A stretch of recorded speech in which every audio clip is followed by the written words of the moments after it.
Some of them can be very intelligent. That's also Yeah. a thing that I've seen some people on the right get wrong. I've seen some people say, only dumb people fall into these cults. No, very intelligent people join cults. Like, if you don't believe me, watch any of the recent cult documentaries. The Heaven's Gate one is good. Some of those people were very intelligent.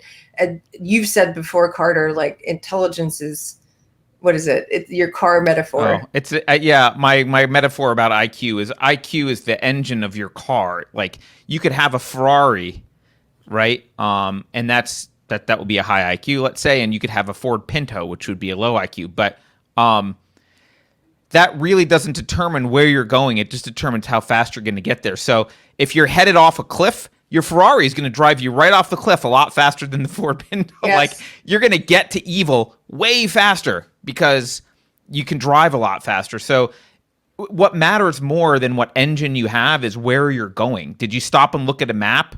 I guess I'm old enough to, pre GPS. Did you stop and look at a map? Do you know your goal? Do you know where you are and what the destination is and how to get there? That matters a hell of a lot more than how fast your engine is. Because when you screw up, when you make mistakes at high speed, they're bigger. So intelligence doesn't fix that, and the left does it too. By the way, they have a caricature they've painted with the Trump supporters and people on the right generally as uneducated, stupid, backwater idiots.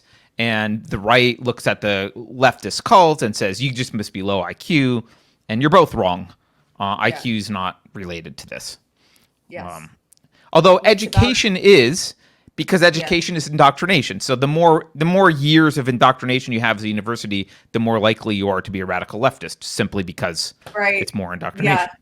Isn't that funny? You would think Right. education would be, if you get a real education, if you're blessed with a teacher or a parent who teaches you how to think instead of what to think, then you're going to be inoculated against a lot of this. But most of what people are getting, what I got, was straight up indoctrination. Right. And yeah, Right. it doesn't discriminate against IQ.